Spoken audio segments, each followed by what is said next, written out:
Hey guys, today I want to talk about boundaries. Something we've talked about many, many times, and in the Philippines and even in the United States, you need to set these lines that people don't cross.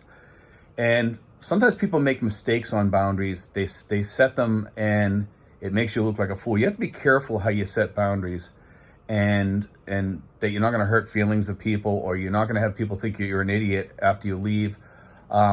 Sometimes it could cause like a feud. It's just part of setting boundaries. People don't understand. And even if you try to explain yourself to them, hey, listen, I just don't tolerate that. I'm sorry. And sometimes you are going to lose friends or make enemies, or you're going to tick people off in your family or your Philippine family or with other expats as it would go over here. But one of the things you do have to do is set clear boundaries.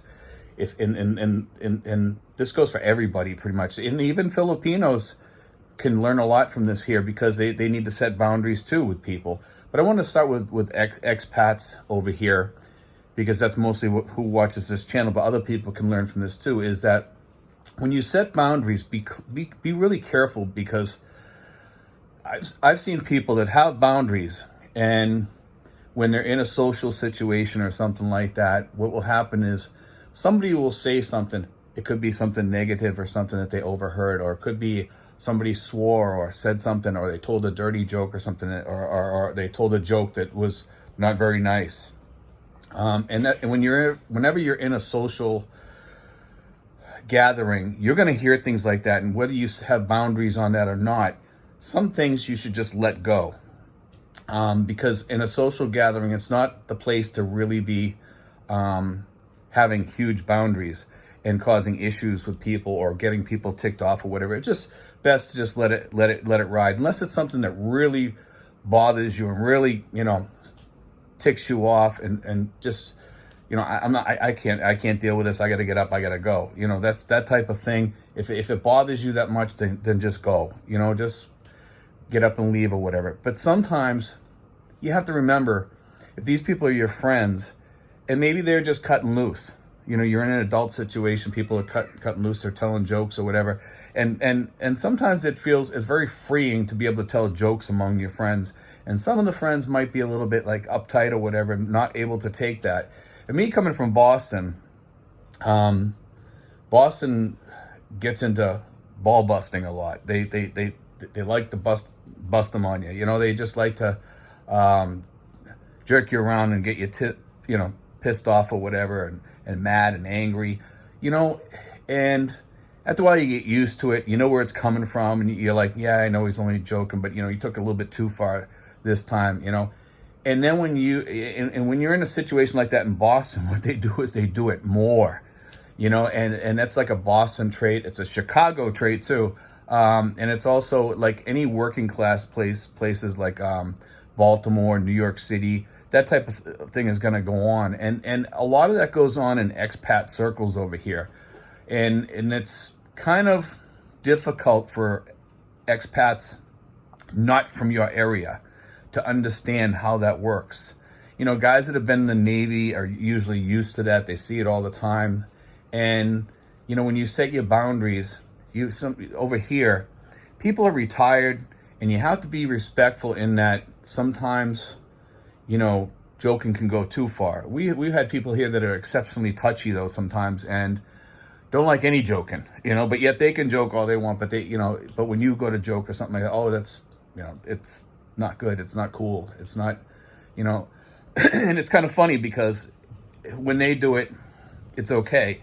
If you set boundaries, you have to really think about the way you live too, and the way you express yourself. If you're going to set boundaries that I don't like this sort of talk in my house, that's different. It's your house. But when you're out and about, or you're at a social gathering or whatever, be careful, because people are going to throw it back in your face if you set boundaries, and then you disrespect that person's boundaries by doing something that you set for yourself. If you're doing it to them, you can expect it back. So make sure your boundaries are good boundaries, and boundaries that you can follow and other people can follow also. And that's when they become good boundaries.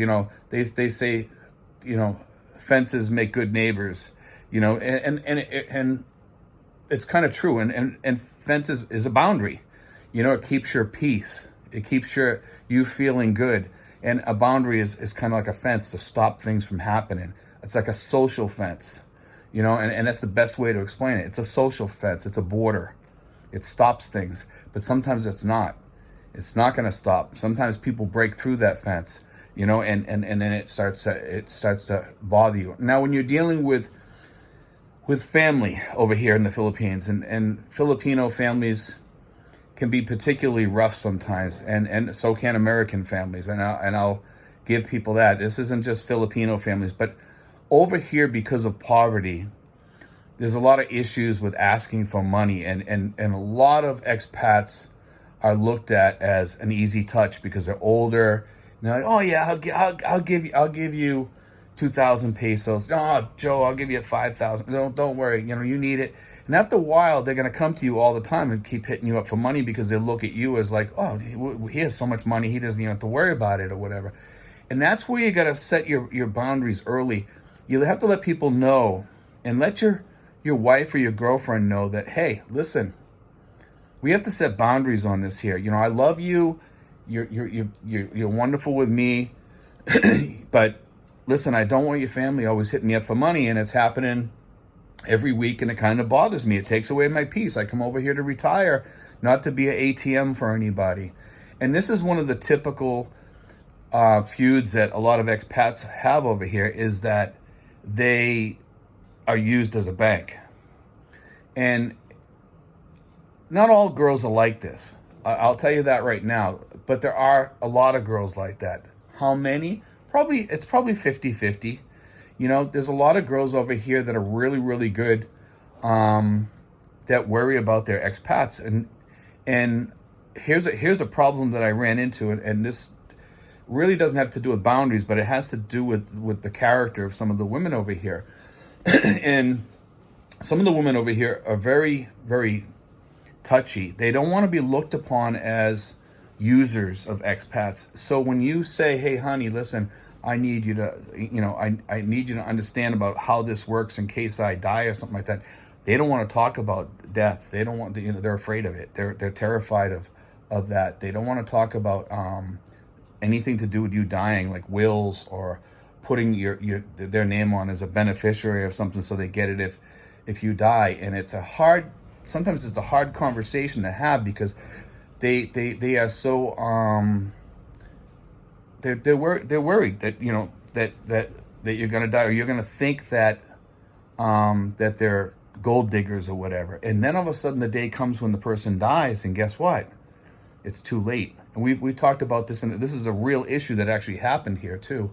The expat kept pushing for one of the women to sign some papers or to do some things, and they says, no, honey, I don't want to talk about that, and all this, and then it was too late. The person passed on, and the family got everything, and it was really kind of sad to hear that, because it was a really close friend of mine, and it was very concerning because, as I've told people in the past, and hear me on this, Filipinas, if you're out there, okay, if you're a Filipina and your husband or your boyfriend, your partner, whatever you want to call them, is telling you, hey, listen, we need to work on this stuff just in case anything ever happens to me. Do it, because he's looking out for you. He cares about you. He loves you. That's something you need to do, and it's a safety net for you. If something, God forbid, somebody ever, like if he passes away or whatever, at least you'll get that money to take care of yourself for a while. Be sure you do that. But to get back to boundaries, you also have to have the opposite, where the girl might be going after you to put the money in my account, or let me do this here. You have to set boundaries on that. But if you're married, you also have to have a certain amount of trust too. And a lot of guys say, I ain't trusting nobody, no way, I've gone through this. That's because you come from a past where a lot of things happen to you. Maybe you're divorced a few times or whatever, and you're kind of like, I don't know if I want to do this again, because then, I'll lose everything again, and I'll have to start from scratch again. That happens sometimes, and I get that fully, and you have to think that out. What's the best way I can do this that she's safe and she has something, make sure that she's going to be safe if you ever go through, go through a death in the family, and also that you're safe if she dies or passes away, because she might also be the breadwinner in the family. Sometimes very seldom, but it does happen where sometimes the woman is the breadwinner. They go back to the States, they have an education, they were a nurse or something, and then they come back to the Philippines when they get older, the couple, and what happens is the woman is the one that made all the money back home, and she actually has more in retirement savings or whatever. So sometimes the woman might want to be the one that takes care of the man, or make sure everything is set up so that it's even or decent for both, But on the boundary issue, make sure you clearly set boundaries. Clearly set boundaries with people, and especially with the families. Make sure you have a sit-down talk with your girlfriend and tell her, hey, listen, this past week you asked me 8 times for money, and I give you money each month, and you're blowing through that money each month like you're a queen, and we can't have that.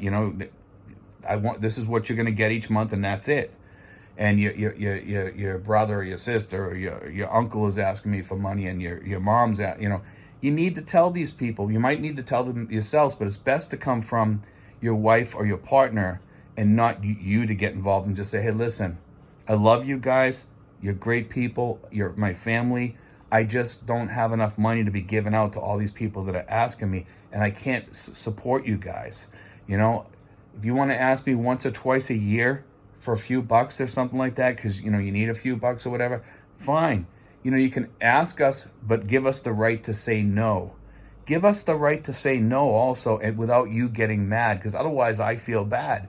Explain to them the effects of them always asking you for money, because you're probably going to feel bad, or you feel like you're going to be like the black sheep in the family after. And that's where troubles start, and you don't need those troubles. And also the troubles with expats, like I was talking about, set clear boundaries. If somebody's doing something to you that bothers you, let them know. And if they keep doing it over and over again after that, 3 strikes, the way I look at it is you're out. You know what I mean? Sometimes it just means backing off and say, hey, listen, I really don't want to hang out with you anymore. I just don't like the way you've been treating me. I don't want to be enemies. I just don't want to hang out as much as we have. We meet up and we do something. Yeah, that's fine. But, you did this to me, and I'm getting kind of tired of it. Or maybe you don't want to hang out with them anymore, but say, look, we can just still be, friendly with each other and everything, because maybe it's somebody that's near you. Maybe it's somebody that's that goes to the local Elks Lodge with you, or maybe some community thing together, that you see him there or whatever. Wherever it may be, could be a VFW, American Legion here in the Philippines, or it could be some social gathering at the barangay or something, and you meet these people, just say, hey, look, I just want to just be friendly, and that's it. And sometimes these are things that you have to do.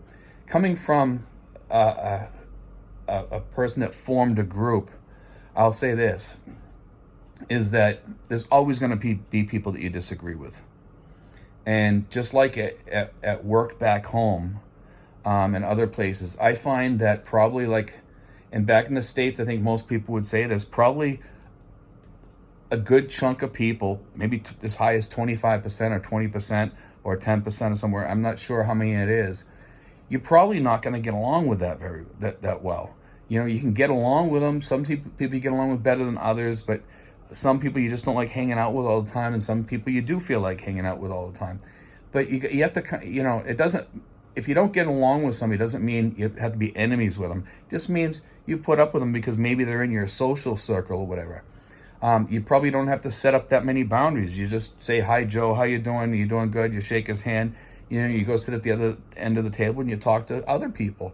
Sometimes people are best left out of your life too.